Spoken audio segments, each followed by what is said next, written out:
তৌফিক দান করেন। আপনাদের সামনে সূরা আরাফের অত্যন্ত বিখ্যাত একটা আয়াত পড়েছি। ওই আয়াতটাই যথেষ্ট, বেশি লম্বা বক্তব্যের কোনো প্রয়োজন নেই। তবুও ব্যাখ্যা বিশ্লেষণ আরো অন্যান্য কিছু দিয়ে আলোচনা করার কর্তব্য বলে মনে করছি, যাতে করে একাধিক উদ্ধৃতি এবং একাধিক দৃষ্টান্ত আমাদের সামনে উপস্থিত হলে বিষয়টা অনুধাবন করতে, হৃদয়ঙ্গমন করতে, বুঝতে সুবিধা হবে ইনশাআল্লাহ আজিজ। আল্লাহ তাআলা বলেন, ওয়ালাউ আন্না আহলাল কুরা, যদি পৃথিবীর অধিবাসী, ওয়ালাউ আন্না আহলাল আরদে আছে শব্দ, ওয়ালাউ আন্না আহলাল আরদে আমানু ওয়াত্তাকাউ, পৃথিবীর অধিবাসীরা যদি প্রকৃত অর্থে ঈমানদার হতো এবং আমাকে ভয় করত, আমাকে সমীহ করত, লাফাতাহনা আলাইহিম বারাকাতিম মিনাস সামাই ওয়াল আরদ, তাহলে আকাশ পাতালের বরকতের দরজা সমূহকে আমি উন্মুক্ত করে দিতাম। ওয়ালাকিন কাযযাবু, কিন্তু তারা আমার বিধান, আমার নির্দেশাবলী, আমার পরামর্শাবলী, রাসূল কারীম সাল্লাল্লাহু আলাইহি ওয়াসাল্লামের মাধ্যমে আমি তাদেরকে যা কথা বলেছি সেটাকে তারা মিথ্যা প্রতিপন্ন করেছে, আমলে পরিণত করেনি। ফাআখাযনাহুম বিমা কানু ইয়াকসিবুন, তা আমি তাদেরকে কৃত অপরাধের কারণে ধরে ফেললাম। আল্লাহ তাআলার ঈমান কি সেটা আমাদেরকে খুব সংক্ষেপে একটু বোঝা দরকার। আমরা জন্মসূত্রে মুমিন বা মুসলিম, আমাদের ঈমান সম্পর্কে ধারণা নেই। আমাদের অধিকাংশ লোককে যদি জিজ্ঞাসা করা হয় আল্লাহর প্রতি ঈমানের ব্যাখ্যা কি, খুব কম লোকে বলতে পারবেন, খুব কম লোকে বলতে পারবেন, হাতে গোনা কয়েকজন বলতে পারবেন। আল্লাহ তাআলা বলছেন আমানু ওয়াত্তাকাউ, দুটো শব্দ ব্যবহার করেছেন। ঈমানটা কি? আল্লাহ তাআলার ঈমান তিনটে সমষ্টির নাম। তিনটির মধ্যে যদি কোনো একটি না পাওয়া যায় আপনি ঈমানদার নন, বা আপনার সেটা ঈমান নয়। এক নম্বর কথা হচ্ছে যে আল্লাহর রুবুবিয়াত, আল্লাহ তাআলার উলুহিয়াত, আল্লাহ তাআলার গুণাবলী এ সম্পর্কে যা আছে, এবং আল্লাহ রাসূল সাল্লাল্লাহু আলাইহি ওয়াসাল্লামের কথাই পুরো ইসলামের টোটাল বিষয়টাকে। আপনি আমল করতে কোনো বিষয়ে অক্ষম হলে সেটা আলাদা কথা, কিন্তু আপনার বিশ্বাস রাখতে হবে যেটা ইসলাম। পূর্ণ মাত্রায় আপনি হৃদয়ে বিশ্বাস করবেন, এতে কোনো প্রকার দ্বিধাদ্বন্দ্ব থাকলে হবে না। কোনো মানুষের মধ্যে ইসলামী যে সমস্ত বিধান কোরআনের মাধ্যমে কিংবা রাসূল কারীম সাল্লাল্লাহু আলাইহি ওয়াসাল্লামের সহিহ সুন্নাহর মাধ্যমে আমাদের কাছে পৌঁছেছে, তার পুরোটার বিষয়ে আমাদের কারো হৃদয়ে বিশ্বাসের দুর্বলতা, অপরিপক্কতা এবং দ্বিধাদ্বন্দ্ব যাতে না থাকে, কোনো মাত্রায় যেন না থাকে, পূর্ণ মাত্রায়। আপনাকে শুধু একটা ঘটনা বললে আপনার বুঝতে সুবিধা হবে। রাসূল কারীম সাল্লাল্লাহু আলাইহি ওয়াসাল্লাম মিরাজে গেছেন,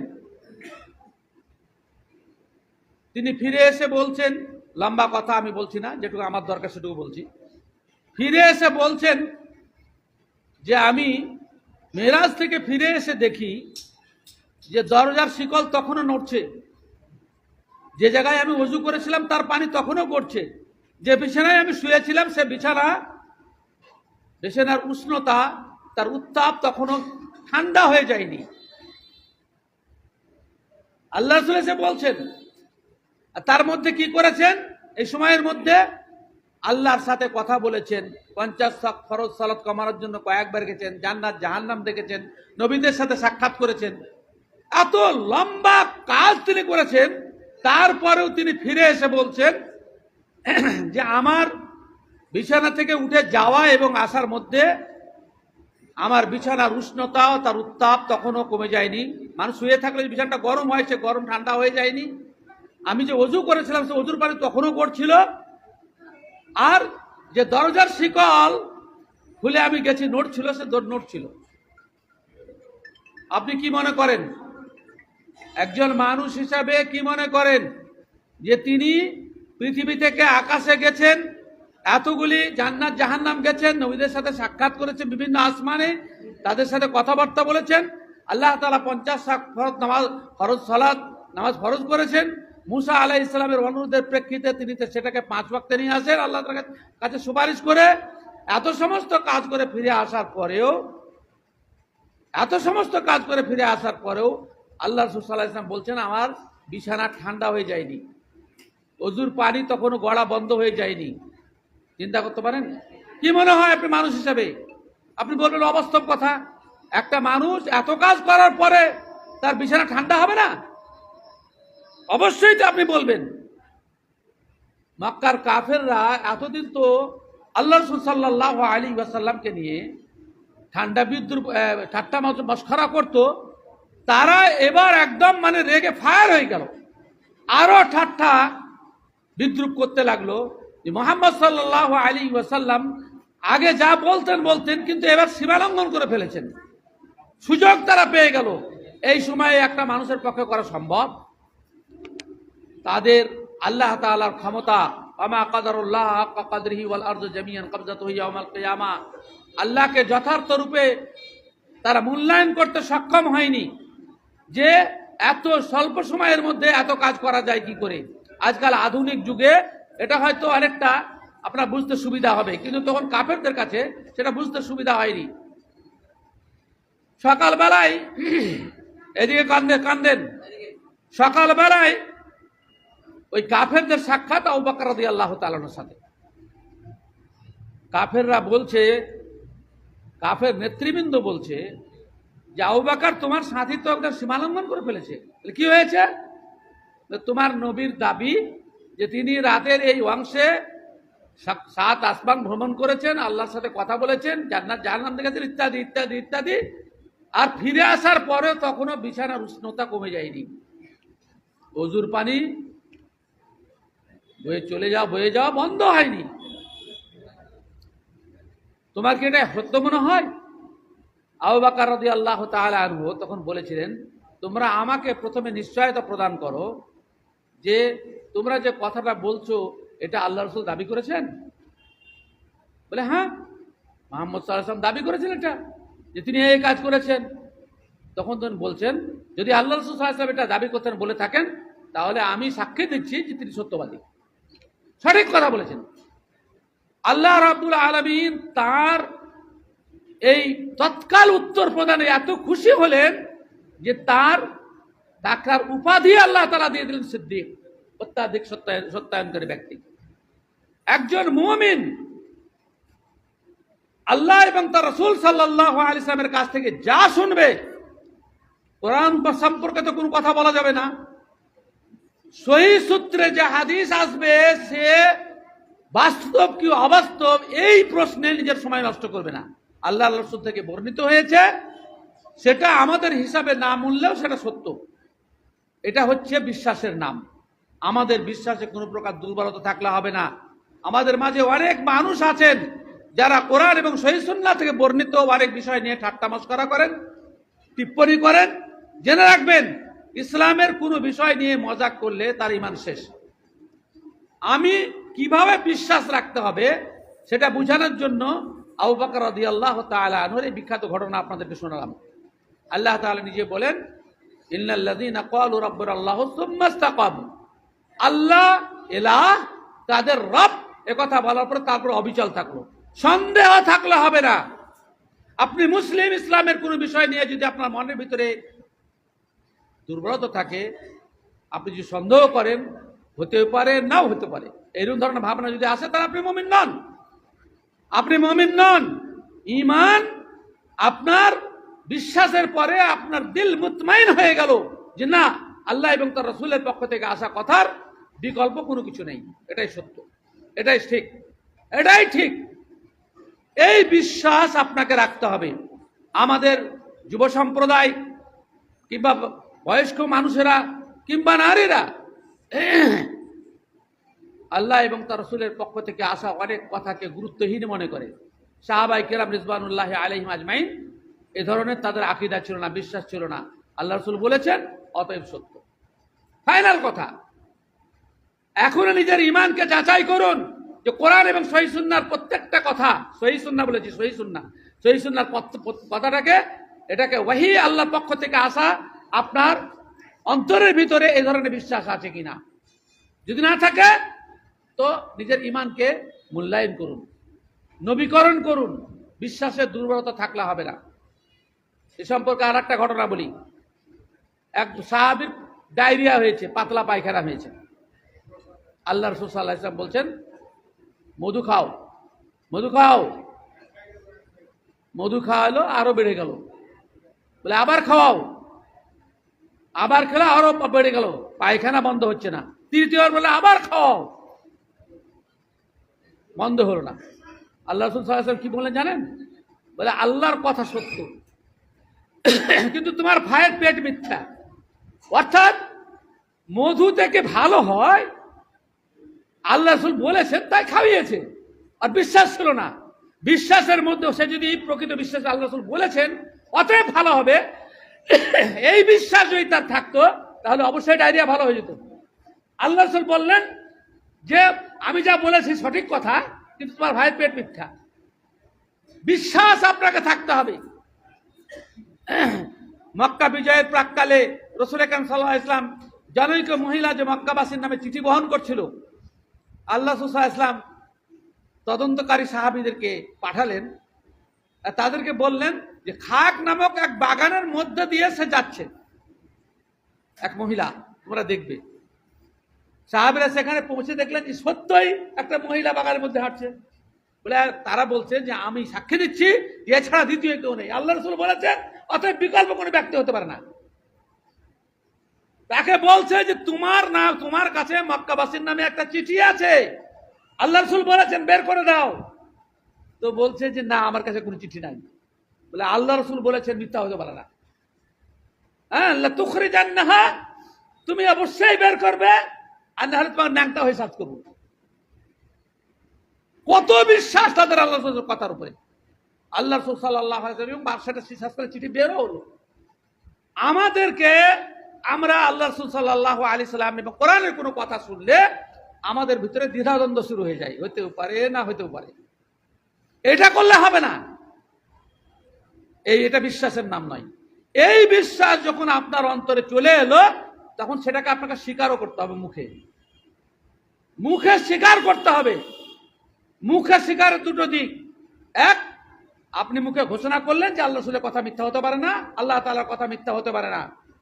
আপনাকে এটা অপরের কাছেও বর্ণনা করতে হবে, ঘোষণা দিতে হবে।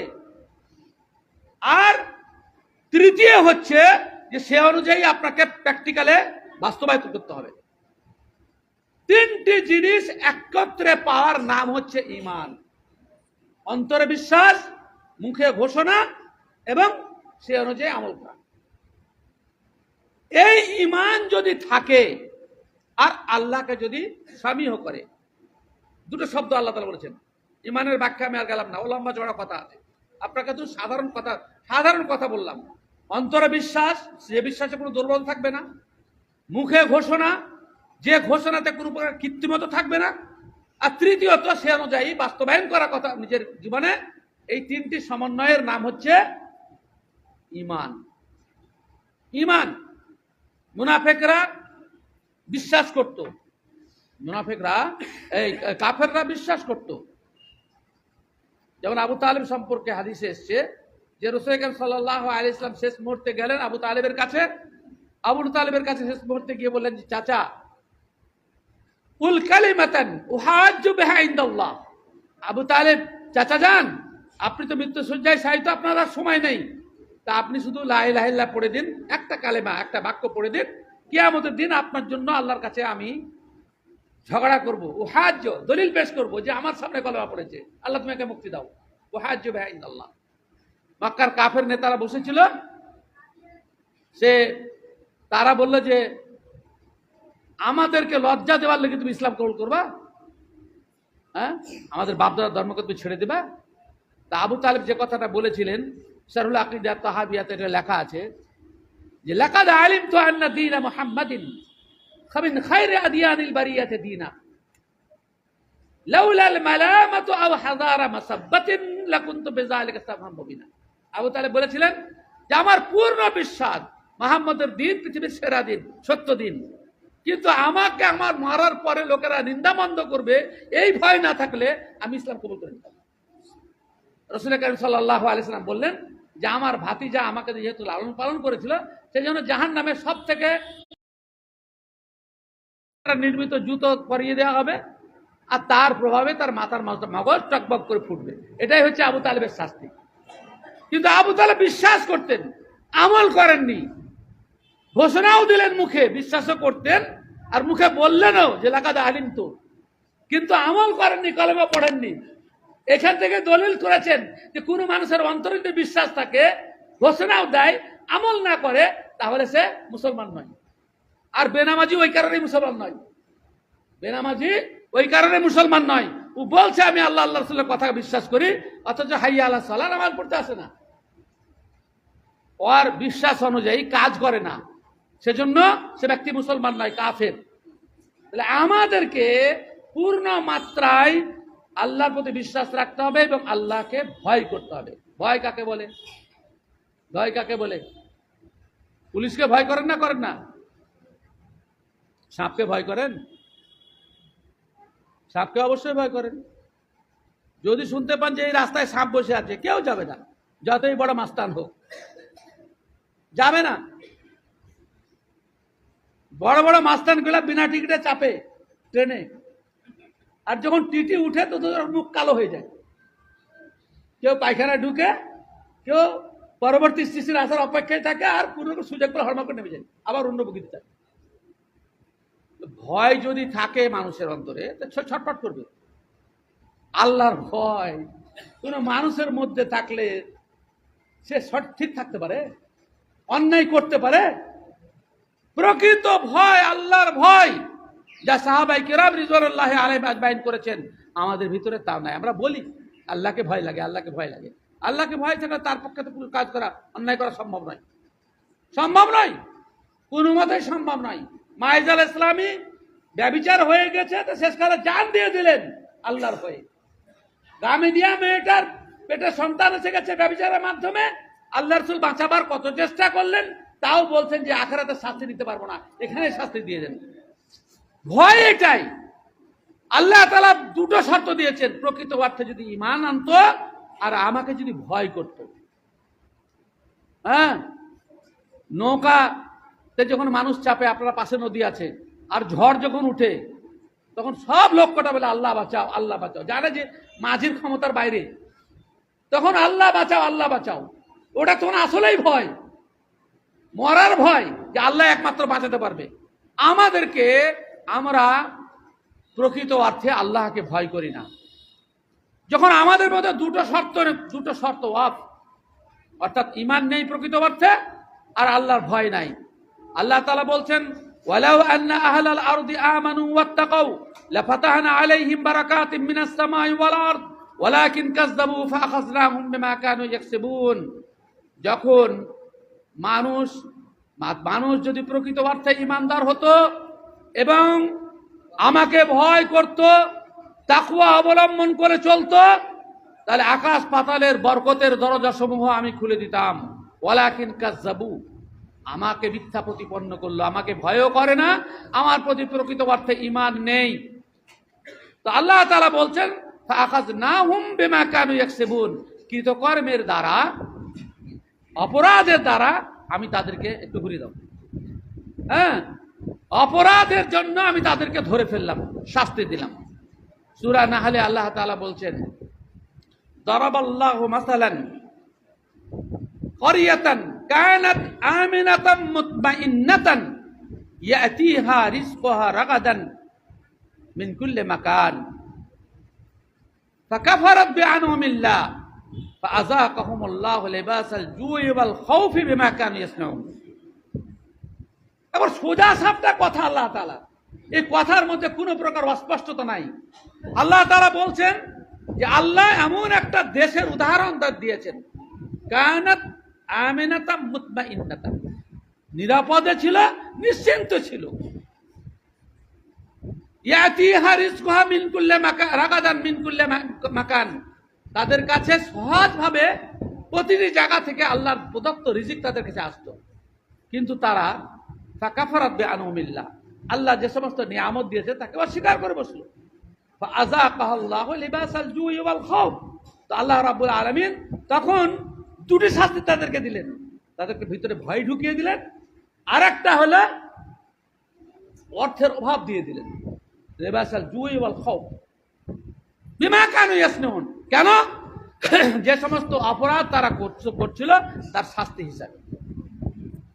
একটা কথা মনে রাখতে হবে, কোরআন মাজিদে সূরা রাদের 11 নম্বর আয়াতে আল্লাহ তাআলা বলছেন, ইন্নাল্লাহা লা ইউগাইয়িরু মা বিকওমিন হাত্তা ইউগাইয়িরু মা বিআনফুসিহিম, কোন জাতি যে অবস্থায় আছে সে অবস্থার পরিবর্তন আমি করি না।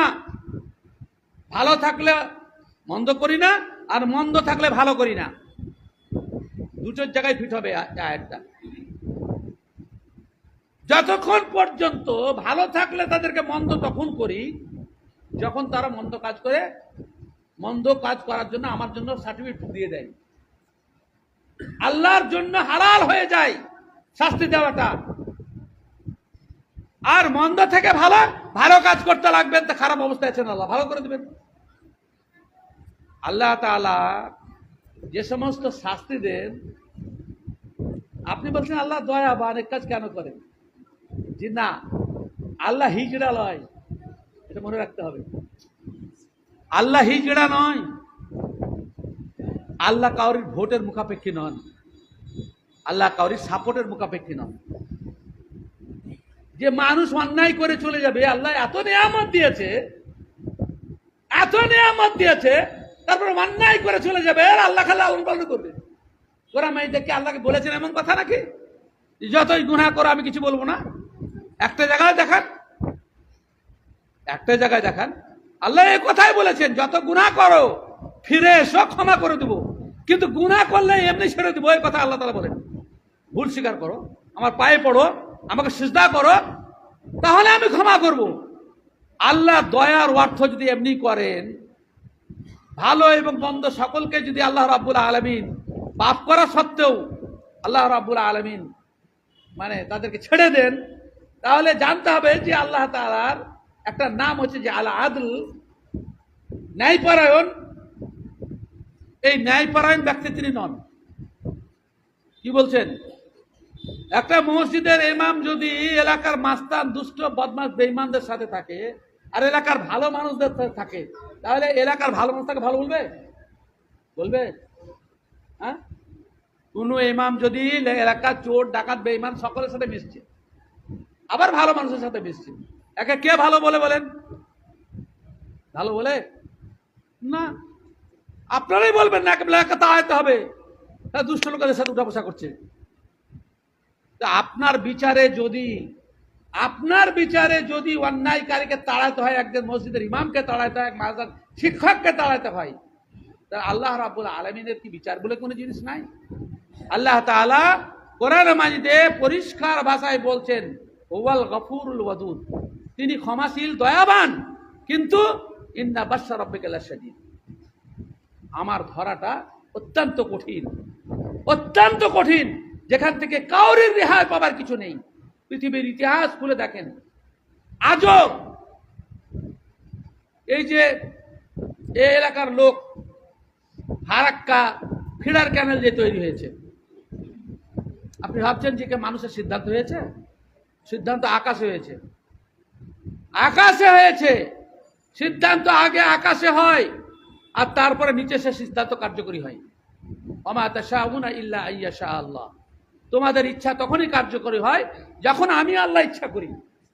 এতগুলি লোককে বিতাড়িত করা, কত গ্রাম ছিল, কত জমি ছিল, সবকে ফকির বানানো, আর তারপরে হারাম খেতে বাধ্য করা, বিড়ির কারবার শুরু হয়ে গেল, আকীদা চেঞ্জ হয়ে গেল, আমলের পরিবর্তন করলো না।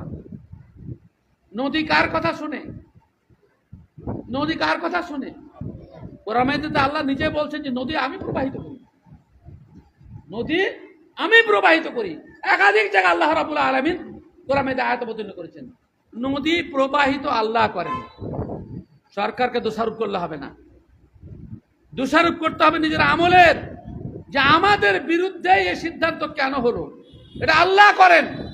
আল্লাহ মানুষের ব্রেনে দেন যে এই কাজ কর। ওয়ালিল্লাহি জুনুদুস সামাওয়াতি ওয়াল আরদ ওয়া কানা আল্লাহু আজিজান হাকিমা। আকাশ পাতালের যাবতীয় চিজ বস্তু আল্লাহর সৈনিক। আল্লাহ নিজে বলছেন সূরা ফাতিহাতে, আল্লাহ তাআলা বলছেন যে আকাশ পাতালের যা কিছু আছে সবই আল্লাহর সৈনিক। হ্যাঁ, আল্লাহ তাআলা কখন কাকে আপনার বিরুদ্ধে কাজে লাগাবে না আপনি জানেন না, আমি জানি না। আল্লাহ তাআলা আমাদেরকে আমাদের আমলের কারণে এবং কোনো কোনো সময় আল্লাহ রাব্বুল আলামিন আমাদেরকে পরীক্ষা করার কারণে আমাদেরকে শাস্তি দিয়ে থাকেন। সূরা মাইদা উভয় প্রকারের আয়াত বর্ণিত হয়েছে। তাহলে আবার আয়াতটার অর্থ করি, ওয়ালাউ আন্না আহলাল আরদি আমানু ওয়াত্তাকাউ, আমাকে যদি ভয় করে চলতো, লাফাতাহানা আলাইহিম বারাকাতিম মিনাস সামাই ওয়াল আরদ, আকাশ পাতালের বরকতের দরজা খুলে দিতাম। আকাশের বরকত মানে কি? আল্লাহ তাআলা সময়ে বৃষ্টি দিতেন, আল্লাহ তাআলা আকাশ থেকে গজব পাঠাতেন না, অতিবৃষ্টি দিয়ে ডুবাতেন না। জমিনের বরকত হচ্ছে জমিনবাসী তাদের উপরে সদাই হতো, পরস্পর হিংসা বিদ্বেষ ত্যাগ করত, ফসল ভালো উৎপন্ন হতো, জমিনের অধিবাসীরা এক অপরের প্রতি সদয় হতো। যিনি নেতা হতেন সে নেতা তাদের সাথে ভালো আচরণ করতেন। নেতা আমরা যেমন তেমনি হবে নেতা, এটা মনে করে রাখবেন। আমরা যেমন তেমন নেতা হবে। আমরা ভালো হলে ভালো নেতা হবে, আমরা যদি মন্দ হয় মন্দ নেতা হবে। ফেসবুকে কিছু দেখছে যে মুর্শিদাবাদের রঘুরাজগঞ্জ থেকে যে ফারাক্কা পর্যন্ত যে সমস্ত বিধায়ক আছেন তাদেরকে দোষারোপ করছে গঙ্গা বানানোর জন্য। তারা চুপ কেন? খলিলুর রহমানের বিরুদ্ধে পোস্ট লিখছে, উনি চুপ কেন? আল্লাহর গজবকে আটকাবার কেউ না। গালি দিও না। পরিস্থিতি গালি দেওয়া মানে কি? পরিস্থিতির অন্য কেউ স্রষ্টা কেউ সৃষ্টি করেছে বলে আমরা অনেকে গালমন্দ করি। পরিস্থিতিকে গাল দেওয়া যাবে না। ভালো পরিস্থিতি হলে তো গাল দিবেন না, এটা স্বাভাবিক কথা। বন্ধ পরিস্থিতি হলে গালি দেওয়া যাবে না। আল্লাহ তাআলা বলছেন ইন্নামা আনা দাহার, পরিস্থিতির নিয়ামক হচ্ছে আমি। ভালো পরিস্থিতি আমি তৈরি করি, মন্দ পরিস্থিতি আমি তৈরি করি। আল আইয়াম ওয়াল লায়ালি লি উজাদ্দিদুহা ওয়া উবলিহা, রাত এবং দিন আমার নিয়ন্ত্রণে। নতুন রাত নতুন দিন নিয়ে আসি এবং সেগুলোকে পুরাতন করে দেয়। ওয়া আতি বিমুলুকিম বা'দা মুলুক, এবং একটা রাজার পরে একটা নেতার পরে অন্য নেতাকে আমি নিয়ে আসি। কোরআন এবং সহিহ সুন্নাহর বিশ্লেষণ ছাড়া আপনি আপনার অবাঞ্ছিত পরিস্থিতির পুরো ব্যাখ্যা কেউ কোনদিন করতে পারবেন না, না সমাধান হবে। কোরআন এবং হাদিস ছাড়া কোন অঘটনের ব্যাখ্যা আপনার করার কোনো ক্ষমতা নেই, কোনো ক্ষমতা নেই। আবল তাবল বলবেন যার বাস্তবের সাথে কোনো মিল নেই। সুতরাং নিজেকে নিয়ে আমরা বিচার করি যে আল্লাহ তাআলার গজব কেন আসছে, গজব কেন আসছে, আল্লাহ তাআলার গজব কেন আসছে? আমাদের ভুলের কারণে, আমাদের অপরাধের কারণে, না আল্লাহ রাব্বুল আলামিন এমনি শুধুই মানে খামখেয়ালি করে যা লেখে না অতিবৃষ্টি, তো খবরের কাগজে প্রকৃতির খামখেয়ালিপনা। কি নাপাক ভাষা, প্রকৃতির খামখেয়ালিপনা।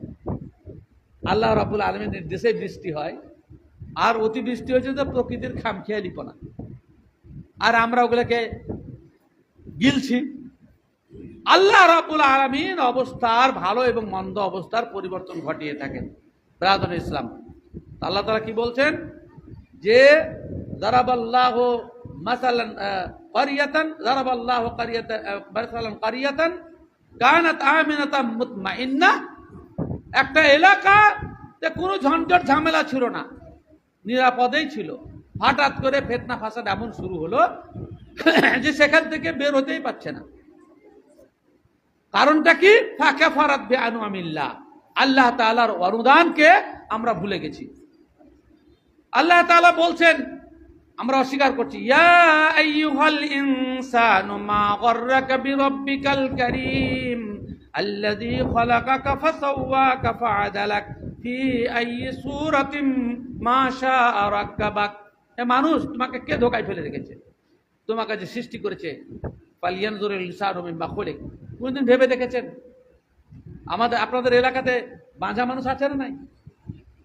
হ্যাঁ, অনেক আছে। আমরা এসে আমার বাপকে যদি বাঁধা করে দিত, আমি দুনিয়ার মুখ দেখতে পেতাম? আল্লাহ যদি আমার বাপকে বাঁধা করে দিত, অনেক বাঁধা লোক আছে, আমার বাপকে যদি বাঁধা করে দিত, আমি দুনিয়ার মুখ দেখতে পেতাম? আল্লাহ যদি আমাকে বাঁধা করে দিত, তাহলে আমার ছেলেগুলো হতো। আমার এক ভাগ্নে আছে, শত চেষ্টা করছে, কোন প্রকার সন্তান হচ্ছে না, অথচ ওই ওটা ভাগ্নির সাথে অন্য ভাগ্নে বিয়ে হয়েছে, আর এক ভাগ্নে বিয়ে হচ্ছে, একটা ছেলে মা হয়ে গেল। আল্লাহ তাআলা মানে আমাদেরকে যে নিয়ামত দান করেছেন, আমাদেরকে যে সৃষ্টি করেছেন, এক ফোঁটা বীর্য, তার থেকে আমাদেরকে যে এত সুন্দর আকৃতি দান করেছেন, যার জন্য যে আকৃতিটা আল্লাহ তাআলা পছন্দ, তিনি তার জন্য সেটা করেছেন, কিন্তু আমরা শুকরিয়া আদায় করছি না। তার যে ইবাদত করতে হবে, তাকে যে স্মরণ করতে হবে, তার কাছে যে ক্ষমা প্রার্থনা করতে হবে, সে ভাবনা আমাদের নেই। সেজন্য অনেক সময় মানুষ অনেক কথা বলে, শরীয়তের জ্ঞান না থাকার কারণে এটা আল্লাহর বিরুদ্ধে মন্তব্য করা হয়। অহেতুক নেতাদের বিরুদ্ধে কথা না বলে, খারাপ নেতা যখন আসবে, খারাপ নেতা যখন জিতে আসবে, তাহলে জানতে হবে যে আমাদের আমল খারাপ। সেই হাদিসের ভিত্তিতে আল্লাহুম্মা মালিকাল মুলক তুতিল মুলকা মান তাশা ওয়া তানজিলুল মুলকা মিম্মান তাশা ওয়া তুইজ্জু মান তাশা ওয়া তুযিল্লু মান তাশা বিয়াদিকাল খায়রু ইন্নাকা আলা কুল্লি শাইইন কাদির। যখন কোন মানুষ অপমানিত হবে, জানতে হবে আমার আমলের দোষ আছে, তাহলে আমি অপমান কেন হলাম, কেন আমার অবস্থা এরকম হলো। প্রত্যেক সময় আমাদেরকে বিপদ আসার পরে যখন অসুখ হয়, কেন অসুখ হলো তার কার্যকরণ আমরা খুঁজি। কোনো ছেলে ভিজে যখন তাকে ঠান্ডা লাগে, তো বাপ মা পিটে, তোকে মানা করিনি, বারবার গা ধুবি না, বারবার যাবি না। অনুরূপভাবে আমাদের উপরে যে মুসিবত আসছে, তা কেন এসছে তা খোঁজা উচিত। ভুল কোথা থেকে হলো, কোথা থেকে ভুল, আমাদের উপরে আল্লাহ তাআলা অসন্তুষ্ট কেন, আল্লাহর কাছে কান্নাকাটি করতে হবে যে আল্লাহ, জ্ঞাত সারে অজ্ঞাত সারে আমাদের যদি ভুল হয়ে থাকে, আল্লাহ তুমি ক্ষমা করে দাও, আল্লাহ তুমি ক্ষমা করে দাও। একবার তো আস্তাগফিরুল্লাহ পড়ার সুযোগ নেই, দুনিয়া নিয়ে ব্যস্ত, আল্লাহ ভুল হয়েছে, আল্লাহ আমাদের পরিবেশ ভালো করে দাও, এসব নিয়ে তো আমাদের কোনো চিন্তা ভাবনা নেই। যাহারাল ফাসাদু ফিল বাররি ওয়াল বাহরি বিমা কাসাবাত আইদিন নাস লিইয়ুযীকাহুম বা'দাল্লাযী আমিলু লাআল্লাহুম ইয়ারজিউন। মানুষের কৃত অপরাধের কারণে পানিতে, স্থলে, ডাঙায়, সব জায়গায় একটা ফিতনা ফাসাদের পরিবেশ সৃষ্টি করেছি। আল্লাহ তাআলা বলছেন নিজে, আল্লাহ নিজে বলছেন যে পৃথিবীতে যে অশান্তির পরিবেশ তৈরি হয়েছে, এটা আমার তৈরি। আল্লাহ বলছেন আমার তৈরি, আমি করেছি। আমাদের আপসের মধ্যে মিল নাই, কেউ কাউরির মধ্যে মিল নাই, এটা আল্লাহর তৈরি, আল্লাহর তৈরি।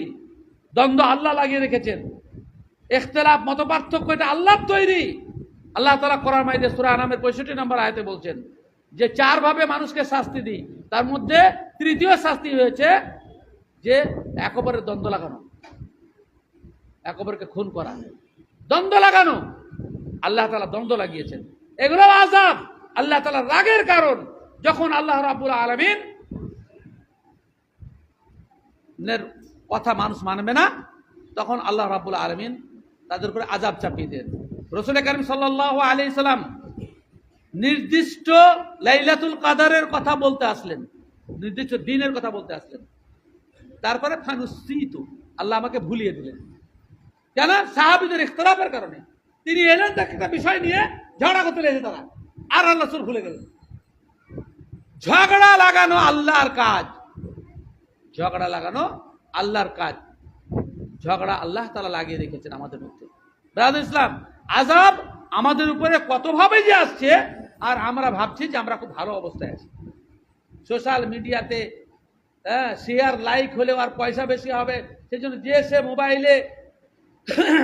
সে মোবাইলে ভিডিও করছে আর সোশ্যাল মিডিয়ায় ছেড়ে দিচ্ছে। তো 2-1 বাদ দিয়ে ইন্না লিল্লাহ খুব কম লোকের মুখ শুনতে পাচ্ছি। মানে কিভাবে ভাঙছে তা দেখার লোক সম্বরণ না করতে পারে, ভিডিও প্লে করে দেখছি, তোমার আসল উদ্দেশ্য নেই, শেয়ার করে দেবেন, শেয়ার করে দেবেন মানে কি, উদ্দেশ্য যত শেয়ার হবে তত পয়সা হবে। মানে বিপদের সময় আর ইনকামের ধান্দা। প্রত্যেকটা মানুষের ভিতরে এই দুনিয়া কামানোর পরিবেশ থাকার কারণে আল্লাহ রাব্বুল আলামিন তাদের উপরে আযাব ও গজব পাঠালেন। ওয়ালা নুযীকান্নাহুম মিনাল আযাবিল আদনা দুনাল আযাবিল আকবার লাআল্লাহুম ইয়ারজিউন। আল্লাহ তাআলা শাস্তি এই জন্যই দেন যে হয়তো বান্দা কষ্ট পড়ে আমার কাছে তওবা করবে। মানুষ বিপদে পড়ে তখন আরো বেশি অন্যায় করে। আমরা বন্যা ত্রাণে সাহায্য দিতে গিয়ে দেখেছি, এই জীবনে অনেকবার অনেক জায়গায় যাওয়ার সুযোগ হয়েছে, যে বাঁধের উপরে ঘর করে বসে আছে, সেখানেও তাস খেলা চলছে, সেখানেও লটারি খেলা চলছে, সেখানেও জুয়া খেলা চলছে, সেখানেও ব্যভিচার খেলা চলছে। আল্লাহ তাআলা আযাব দিয়েছে, সে কান্নাকাটি করবে, তো আরো বেশি বদমাইশি শুরু করছে। লোকেরা সাহায্য করছে, হ্যাঁ, আরামে খেয়েছে, মুসা আলাইহিস সালামের জাতির মতো বান্না সালওয়া এলো, তো বাঁদরামো শুরু হয়ে গেল। তো এখানে সে তওবা করবে কি আরো বেশি বাঁদরামো শুরু করবে, হ্যাঁ, ফকেটিয়া খাবার পাচ্ছে আর আরো বেশি দুষ্টম শুরু করে দিচ্ছে। আল্লাহ তাআলার রাগের অনেক কারণ, তার মধ্যে প্রথম কারণ হচ্ছে যে আল্লাহ রাব্বুল আলামিন আমাদেরকে যত প্রকার নিয়ামত দান করেছে, তার বিনিময়ে আল্লাহ রাব্বুল আলামিনকে আমরা দেইনি, আমরা শুকরিয়া আদায় করিনি, ইবাদতও করিনি। আর কতগুলি পাপ আছে যেগুলা করলে আল্লাহ রাব্বুল আলামিন শাস্তি পাঠান। তার মধ্যে অন্যতম, বুখারী হাদিসের ভাষা অনুযায়ী অন্যতম প্রথম পাপ হচ্ছে ব্যভিচার। ইস্তাহিল্লুনাল হির ওয়াল হারির, ইস্তাহিল্লুনাল হির ওয়াল হারির। রাসূল আকরাম সাল্লাল্লাহু আলাইহি ওয়াসাল্লাম বলছেন, এমন একটা সময় আসবে যে মানুষ ব্যভিচারকে হালাল মনে করবে। কত ব্যভিচার হচ্ছে, কত ব্যভিচার হচ্ছে। এক তো ডাইরেক্ট ব্যভিচার হচ্ছে, আর ইনডাইরেক্ট ব্যভিচার হচ্ছে। ইনডাইরেক্ট ব্যভিচার কি জানেন? ইনডাইরেক্ট ব্যভিচার যে সমস্ত মানুষ বিনা মোহরে বিবিকে বিয়ে করেছে, দিব বলে দেয়নি, অথবা পণ নিয়েছে, এরা সারা জীবন ব্যভিচার করছে, সারা জীবন ব্যভিচার করছে। আল্লাহ তাআলা বলছেন নিজের মাল খরচ করে নিয়ে এসো, আর ও বিবির মাল খরচ করে নিয়ে আসছে, হালাল হবে কি করে? আল্লাহ শর্তই তো দিয়েছেন, উহিল্লা লাকুম মা ওয়ারাআ যালিকুম আন তাবতাগু বিআমওয়ালিকুম। নিজের মাল খরচ করে নিয়ে আসবে, ও শ্বশুরের মাল খরচ করে নিয়ে আসছে, বলে আমাকেই টাকা দাও। তার বিবি হালাল হয় কি করে? হালাল হয় কি করে? একটা হাদিসে আছে, রাসূল আকরাম সাল্লাল্লাহু আলাইহি ওয়াসাল্লাম বলছেন যে ব্যভিচার যত রকম লোক করে, তার মধ্যে জঘন্যতম ব্যভিচারী সেই যে মোহর দিব বলে দেয়নি, আর আদায় করার ইচ্ছা নাই। আল্লাহ সহিহ হাদিস, আল্লাহ রাসূল সাল্লাল্লাহু আলাইহি ওয়াসাল্লাম বলছেন, ইয়ে হচ্ছে সব থেকে বড় ব্যভিচারী। মোহরে ফাঁকি দেওয়া এখন তো মানে বেহিসাব, আপনারাই জানেন ভালো করে। মোহরটা শুধু না মানে ঘুরিয়ে নাক ধরার মতন ব্যাপার। হ্যাঁ, আমাদের মৌলভী সাহেবদেরও কিছু করার নাই, কেননা তারা তো একটা নিয়মে বাধা। কত রকম যে অন্যায় করছে। আল্লাহ রাসূল সাল্লাল্লাহু আলাইহি ওয়াসাল্লাম বলছেন যে আমার উম্মতের, হাদিসটা পড়ে শোনাই, হাদিসটা আপনাদেরকে পড়ে শোনাই।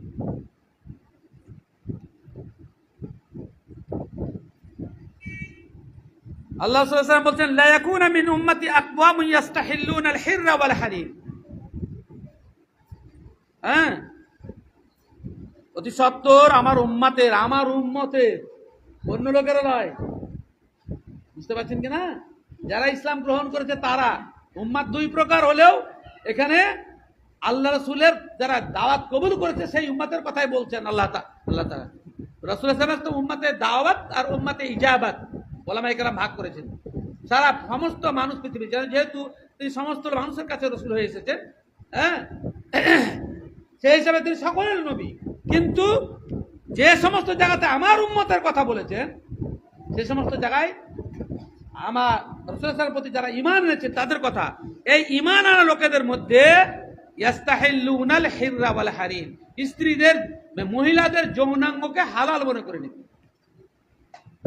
হির, স্ত্রীদের যৌনাঙ্গকে বলে হির, আরবিতে হির, হির, হ্যাঁ র, হির, স্ত্রীদের যৌনাঙ্গ, মহিলাদের যৌনাঙ্গ একে হালাল মনে করে নেবে, অবৈধ রূপে ভোগ করবে। আজকাল ব্যভিচার কি অবস্থা আল্লাহ পাক জানে। হ্যাঁ, বার্থ কন্ট্রোলের যে সমস্ত মাধ্যম আছে, সেগুলো যে কি হারে অবিবাহিত পুরুষরা ব্যবহার করছে তার হিসাব কিতাব নাই। আর আমাদের পাশের দেশ বাংলাদেশ তো আরো বেশি ভয়ঙ্কর। এখানকার ইউনিভার্সিটিগুলোতে ব্যভিচারের সেটা আড্ডাখানা, শিক্ষার জায়গা অঙ্গন, ব্যভিচারের আড্ডাখানা। মেডিকেল কলেজগুলোতে ব্যভিচারের আড্ডাখানা। অবাক যাবেন, এত কীর্তিকলাপ জানা যেত না। আরজি করের ঘটনা প্রবাহিত কি কি কি কাণ্ডকার হয়। আমাদের মাস্টার আবু ফাইসাল সালমান সাহেব বলছিলেন যে শিলিগুড়ি মেডিকেল কলেজে আমার এক খুব কাছের ভদ্রবারে পর্দানসীনা মহিলা, বোরকা পরে ক্লাস করে ডাক্তার হবার জন্য। 1 বছর পরে 2য় বছরে আমার সাথে সাক্ষাৎ হলো। আমি জিজ্ঞাসা করলেন যে এই পরিবেশে তুমি নিজেকে ঠিক রেখেছো? তো আমি সরাসরি প্রশ্ন করছি, তুমি নিজেকে ঠিক রাখতে পেরেছ? বলে আমি আর বলতে পারছি না কতক্ষণ ঠিক রাখতে হবে। মাস্টার সাহেব আমাকে সপ্তাহখানিক হলো বলুন। আর উনি বহরমপুরে থাকেন, তো বলে কি কীর্তি করে দেখবার জন্য প্রতিদিন বিকালবেলায় মেডিকেল কলেজ চলে আসে। মাস্টার সাহেব আমাকে বলছেন দেখা যদি সচক্ষে দেখার ইচ্ছা থাকে তো প্রত্যেকদিন বিকালবেলায় মেডিকেল কলেজ চলে আসে। নারী পুরুষ নির্বিশেষে তারা কিভাবে খোলামেলা চলাফেরা করছে। শুধু এটা নয়, আমাদের পাড়া গ্রামেও পর্দা পুশিদার যেহেতু কোনো কিছু নাই, আর অনেক ছেলেরা মানে বিদেশে পড়ে আছে, রাজমিস্ত্রি হয়ে পড়ে আছে, আর তাদের স্ত্রীরা বছরের পর বছর থাকছে, মাসের পর মাস থাকছে। ব্যভিচার মানে আজকাল পুরো মানে লাইসেন্স পেয়ে গেছে। আল্লাহ সুবহানাহু যা ভবিষ্যৎবাণী করেছিলেন সেটা আমরা দেখছেন। এটা আল্লাহ তাআলার গজবের কারণ। ওয়াল খামরা মাদক দ্রব্যের ব্যবহার বেশি হয়ে যাবে। এবং অন্য হাদিসে আছে মাদক দ্রব্যের নাম নতুন নতুন নামকরণ করবে লোকেরা, ইয়াসাম্মুনা বিগাইরি ইসমিহা, নতুন নতুন নাম করবে। বিড়ি সিগারেট, আপনাদের এলাকাতে প্রচুর বিড়ি বানার চর্চা আছে। আল্লাহ জানে যে আমার মতন সংগ্রাম বিড়ির বিরুদ্ধে মুর্শিদাবাদে কেউ করেছে কিনা, গোটা পশ্চিমবাংলায় কেউ করেছে কিনা আমার জানা নাই। ছাত্র জীবন থেকে এর বিরুদ্ধে আমি সংগ্রাম করে আসছি। যে কোনো জায়গাতে বলেছি যে এটা মানে হিরোইন থেকেও ভয়ঙ্কর, মদ থেকেও ভয়ঙ্কর। তো আমাদের তথাকথিত আহলে হাদিসের কোনো নেতা তো আমাকে তো বলে এই অবাস্তব কথা কেন বলবে আব্দুল্লাহ সালাফি। তাহলে আমি বলিনি, সৌদি ওলামারাও বলেছে ওই কথাটা, যে ব্যক্তি মদ পান করে সে নিজে ক্ষতিগ্রস্ত হয়, আর বিড়ি ধোয়াতে আশপাশে সকলে ক্ষতিগ্রস্ত হয়। এই দিক থেকে হিরোইন থেকে বেশি ক্ষতিকর। ও নিজেকে ধ্বংস করে, এই পরিবেশকে ধ্বংস করছে, আর সেই কাজে আমরা সহযোগিতা করছি। হালাল রুজি খোঁজার ব্যাপারে আমাদের কোনো মাথা ব্যথা নাই। সহজে পাচ্ছি সেজন্য হালাল রুজি খুঁজবো না। আমাদের ধান্দাবাজি সেই। মাদক দ্রব্যের ব্যবহার ব্যাপক বেড়ে যাবে। বিড়ি মাদক দ্রব্যের শিরোমণি, হেড। বলে একটা বিড়ি টানে কিছু হয়েছে না, খান জর্দা খান, একটু খেয়ে এলেন 100 গ্রাম, তারপরে আপনাকে পাত্তা পাওয়া যায় কিনা। মৌলবীরা তো জর্দাকে হালাল করলেছে, মধুমিরা, সাইকুল হাদিসরা, হাদিসের পাতা লাল হয়েছে পড়াইতে পড়াইতে। এমন উস্তাদও পেয়েছি, পুরো হারাম। হ্যাঁ, মাদক দ্রব্যকে হালাল করে নেবে। যত রকম আজকাল মাদক দ্রব্য হচ্ছে, ছেলেরা কুরিয়া খাচ্ছে, কি খাচ্ছে, কত রকম কি করছে। আল্লাহু আকবার, আল্লাহ হেফাজত করে। মুসলমানের বাচ্চা জানেন, যারা মদ খায় তাদের খোরাক আখেরাতে কি হবে। যত বিড়ি খোর আছে, সিগারেট খোর আছে, জর্দা খোর আছে, এবং যারা মদ খাচ্ছে, হিরোইন খাচ্ছে, বা আরো যে সমস্ত আছে, এদের খাবার জাহান্নামে কি আছে জানেন? ওয়াসারাতু আহলিন নার মিন তিনাতিল খাবাল। আল্লাহ রাসূল সাল্লাল্লাহু আলাইহি ওয়াসাল্লাম বলছেন সহিহ মুসলিমের হাদিসে, এদেরকে তিনাতুল খাবাল থেকে খেতে দেওয়া হবে। সাহাবারা বলছে তিনাতুল খাবাল কি? বলছে হ্যাঁ, ওয়াসারাতু আহলিন নার, জাহান্নামীদের শরীর পুড়ে পুড়ে রক্ত মাংস গলে যেগুলা জমা হবে কোনো জায়গাতে আল্লাহ ব্যবস্থা রেখেছেন, সেখান থেকে বালতিতে তুলে নিয়ে এসে খাওয়াবে। আর যেমন খেতে দিবে, পিপাসার জ্বালাতে, ভোকের জ্বালাতে যেমন খাবে, সঙ্গে সঙ্গে চেহারার গোশত ঝরে আবার সেই পানিতে পড়ে যাবে, আবার সেখানে গেলে এই অবস্থা হতে থাকবে। এরপরেও ভয় হয় না, আল্লাহ রসুলের কথাকে ভয় হয় না, শরীয়তের কথাকে বিশ্বাস লাগে না। আমরা এই কাজেই লিপ্ত আছি। একবেলা না খেয়ে থাকবো, হারাম খাবো না। রাসূল আকরাম সাল্লাল্লাহু আলাইহি ওয়াসাল্লাম বলছেন রেশম হালাল করে নেবে। 4টা কথা বলেছেন: যৌনাঙ্গ, মেয়েদের, রেশম, মাদকদ্রব্য, আর মাআজিব, বাদ্যযন্ত্র। বাদ্যযন্ত্রের ব্যবহার আজকে যে কত সহজ হয়ে গেছে, মোবাইল আসার পরে, অ্যান্ড্রয়েড সেট আসার পরে আমাদের যুবকরা তার কান থেকে ছাড়াতেই চায় না। অশ্লীল গান, তার সাথে বাদ্যযন্ত্র, তারপরে তামাশা ইত্যাদি এসব চলছে। আর আপনারই বলছেন কিভাবে হালাল মনে করে নিয়েছে। যে এই তোফাপুর এলাকা, সাগোপাড়া এলাকায় একটা স্কুলের যে ভিডিও দেখলাম সোশ্যাল মিডিয়ার দৌলতে, গান বাজনা বাজছে, স্কুলের ছাত্রীরা নাচছে। ওরা ঠিক থাকতে পারে? হ্যাঁ, মুসলিম এরিয়া, সোশ্যাল মিডিয়া এসব চলছে এবং সংস্কৃতির নামে অপসংস্কৃতি এ সমস্ত কাজ চলছে। বাদ্যযন্ত্রকে হালাল মনে করবে। বিবাহ শাদীতে বড় লোকেরা বাদ্যযন্ত্র ব্যবহার করছে, গরিবরা ব্যবহার করছে, অন্যের অনুকরণ করছে। বাদ্যযন্ত্রের ব্যবহার ব্যাপক হবে। রাসূল আকরাম সাল্লাল্লাহু আলাইহি ওয়াসাল্লাম বলছেন, তাদের শাস্তির কথা পরে বলছেন, একটা ঘটনা বলছেন, লা ইয়ানজালান্না আকওয়ামুন ইলা জামবি আলাম, পাহাড়ের পাশে কিছু লোক, যেমন আমাদের অনেক লোক ফিস্ট খেতে যায় পাহাড়ের এলাকাতে, জঙ্গলে, ফাঁকা এক জায়গাতে, হ্যাঁ যায়। আর তাদের কাছে যখন ফকির যায়, মাঝখানে এবার তো বাদ দিলাম, তাদের কাছে ফকির যায় কোনো চাইতে পাইতে, 40 করে টাকা উড়াইছে, কোনো কিছু নাই। হ্যাঁ, তাদের কাছে যখন ফকির যায়, বলছে ইয়ানিল ফাকির লি হাজাতিন ফায়াকুলু ইরজি ইলাইনা গাদান, কালকে আসিও, মানে কাউকে দান করে না, কিন্তু 40 খরচ করে। রাসূল আকরাম সাল্লাল্লাহু আলাইহি ওয়াসাল্লাম বলছেন যে এদেরকে রাতের অন্ধকারে আল্লাহ রাব্বুল আলামিন শাস্তি দিবেন। হ্যাঁ, পাহাড়কে তাদের উপরে ধসিয়ে দিবেন, চেহারা বিকৃত করে দিবেন, শুয়োরে বাদরতে রূপান্তরিত করবেন, আর এই শাস্তি কিয়ামত পর্যন্ত হয়ে থাকবে। সেই বুখারীর হাদিস, হাদিস নম্বর 5590। আমরা কোথায় আছি? কত রকম অপরাধ আমরা করে চলেছি, কতগুলি শাস্তির কারণ। কত মিনিট আছে? আচ্ছা, সেখানে 5 মিনিট হোক, 2 মিনিট হালাল করো। হ্যাঁ, এই কতগুলি আল্লাহর গজবের কথা বলছি। বাম হাতে খাওয়া আল্লাহর গজবের কারণ। রাসূল সাল্লাল্লাহু আলাইহি ওয়াসাল্লামের হাদিসকে না মানা, তার অর্ডারকে না মানা আল্লাহ তাআলার গজবের কারণ। দাড়ি বাড়াতে বলেছেন, দাড়ি কেটে চলে গেছে। ফাল ইয়াহযারিল্লাযিনা ইউখালিফুনা আন আমরিহি আন তুসিবাহুম ফিতনা আও ইউসিবাহুম আযাবুন আলীম। ফিতনায় পড়বে কিংবা আল্লাহ তাআলা চরম শাস্তি দিবেন। গিটের নিচে পোশাক পরা হারাম, কাবিরা গুনাহ, সেটা আমরা করে চলেছি। আমরা যাকাত দিচ্ছি না, আমরা যাকাত দিচ্ছি না, মেয়েরা পর্দা করছে না, ছেলেরা পর্দা করছে না, এগুলো সব আল্লাহর গজবের কারণ। আল্লাহর গজবের কারণ। বিভিন্ন দিক থেকে আমরা অপরাধ করেছি, আলেমদের কথাকে আমরা পাত্তা দিচ্ছি না, আলেমদের কথাকে পাত্তা দিচ্ছি না। এই এলাকায় জলসার শেষ নাই, মাদ্রাসার তরফ থেকে, সংগঠনের তরফ থেকে, বিভিন্ন সংগঠনের তরফ থেকে। সমাজ তো পরিবর্তন হওয়ার কথা ছিল, আল্লাহকে ভয় করার কথা ছিল, কিন্তু আমরা ভয় করছি না। আপনি জানেন যে বহু জায়গাতে আল্লাহ রাব্বুল আলামিন নদীকে একদম ঘুরিয়ে দিয়েছেন।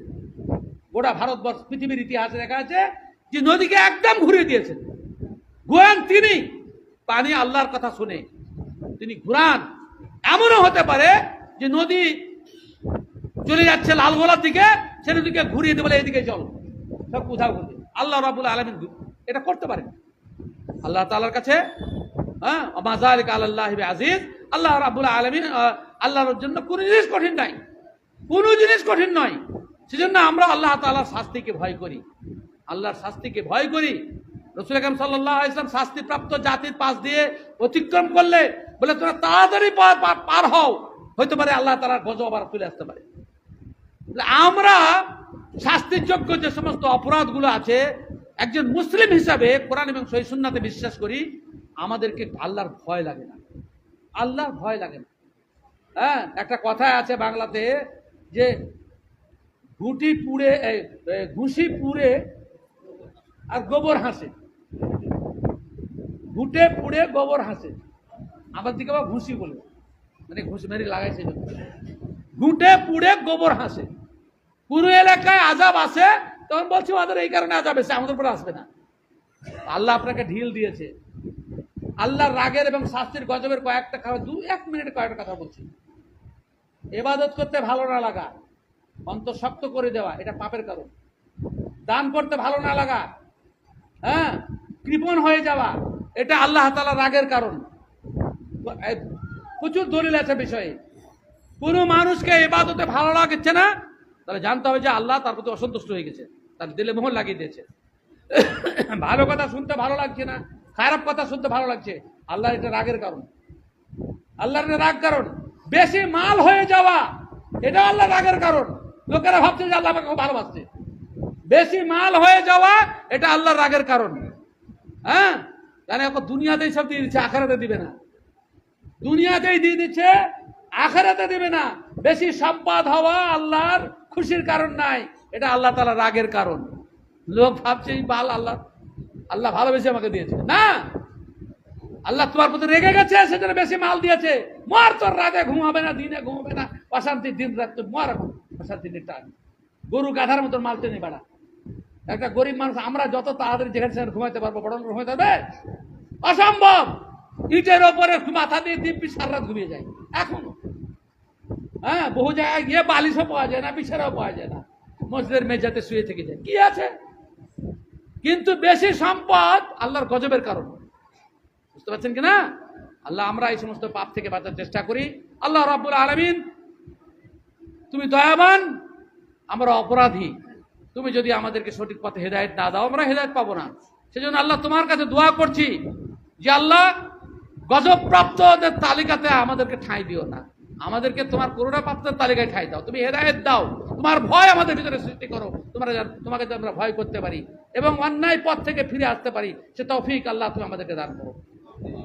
সকলে বলি, সকল দোয়া করেন। আস্তাগফিরুল্লাহ আল্লাযী লা ইলাহা ইল্লা হুয়াল হাইয়ুল কাইয়্যুম ওয়া আতুবু ইলাইহি। মানে জানেন, ওই আল্লাহর কাছে ক্ষমা প্রার্থনা করছি, যিনি ছাড়া উপাসনার যোগ্য আর কেউ নেই। আল হাইয়ুল কাইয়্যুম, যিনি চিরঞ্জীব, মরণ কখনো আসবে না।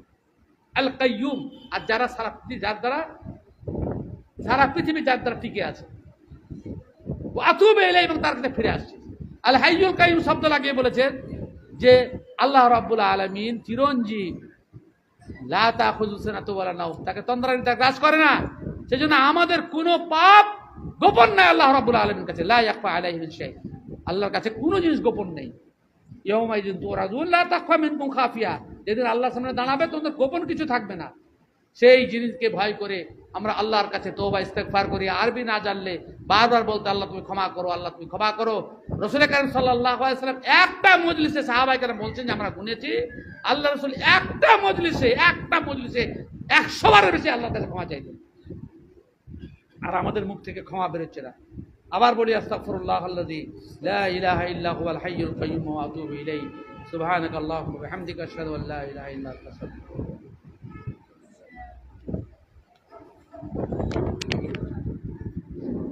কেউ উঠবেন না। আমি কর্মী ভাইদেরকে বলবো যে তোমরা টিফিনগুলো দেওয়া শুরু করে দাও। আপনারা নিজ নিজ জায়গাতে বসেন। কিছু আপনাদের জন্য এখানকার কিছু ভাইরা আপনাদের কিছু হালকা টিফিনের ব্যবস্থা করেছে। অবশ্যই টিফিনগুলো নিজ নিজ জায়গায় থাকলে যাওয়ার সুবিধা হবে। কেউ উঠবেন না, ঠিক আপনাদের কাছে প্রত্যেকের কাছে টিফিন পৌঁছে যাবে। তো আলহামদুলিল্লাহ, আমরা এতক্ষণ পর্যন্ত যে গুরুত্বপূর্ণ আলোচনা শুনলাম, আমরা প্রত্যেকে বুঝতে পারছি যে আমাদের অবস্থাটা কোন জায়গাতে। যে আজকে নদীর ভাঙন হচ্ছে, আর নদীর ভাঙনের জায়গাতে মেলা হচ্ছে। যত পুরুষ এবং নারী শুনলেন যে যেখানে আল্লাহর আযাব আছে, সেখানে আল্লাহ রাসূল বলতেন যে এখানে তাড়াতাড়ি পার হও। আর আমরা সেখানে যে মেলা করে সেখানে আমরা এনজয় করছি। মানুষ কিছু পড়ছে, কষ্ট করছে, চোখের পানি, না আল্লাহর ভয় আছে, না ইস্তিগফার আছে, না কিছু আছে। তা এই বলে কি এইভাবে কি আযাবগুলো দূর হবে? দূর হবে না। আল্লাহ যেভাবে আমাদেরকে সতর্ক করেছেন, আমরা যদি সেই কথাগুলো মেনে চলি, অবশ্যই আমরা বিভিন্ন বিপদ থেকে রক্ষা পাবো। আর যদি আমরা আল্লাহ তাআলার কথাকে তাওয়াক্কা না করে, পরোয়া না করে আমরা নিজ গতিতে চলতে থাকি, তাহলে এর পরে আরো ভয়ঙ্কর আযাবের অপেক্ষা করতে হবে। কারণ যে আল্লাহ তাআলা প্রথমে বড় আযাবের পূর্বে ছোট ছোট আযাব দিয়ে পরীক্ষা করে, যাতে করে ফিরে আসে। তারপরও যদি ওইভাবে চলতে থাকে, এর চাইতে আরো বড় আযাব দিয়ে হয়তো আমাদেরকে সমূলে ধ্বংস করে দেবে। তো আমরা যদি এই উপদেশগুলো গ্রহণ করি, এবং আমি আমার পরিবারে আমি যদি বেশি কিছু না পারি, আমি এবং আমার পরিবারে যদি এগুলো বাস্তবায়ন করি, প্রত্যেকেই অন্তত এখানে যতগুলো মানুষ এসছে আমরা এই মানুষগুলো অন্তত আমরা বাঁচতে পারবো। তো যাই হোক, আপনারা অবগত আছেন যে আমাদের কাঁকুড়িয়া যেটা কানাড়া ব্যাংকের পার্শ্বে রবিবার আমাদের নিয়মিতভাবে ইজতেমা হয়। আপনাদেরকে অনুরোধ করব যে আপনারা সেই ইজতেমাতে উপস্থিত হবেন এবং শুক্রবার উত্তর মোহাম্মদপুর জামে মসজিদেও আমাদের এই কোরআন হাদিসের আলোচনা হয়। আপনারা সেখানে যাওয়ার চেষ্টা করবেন। আমাদের কোরআন হাদিসের আলোচনা হয় যেখান থেকে আমরা অনেক কিছু জানতে পারবো। তো যাই হোক, আল্লাহ যেন আমাদেরকে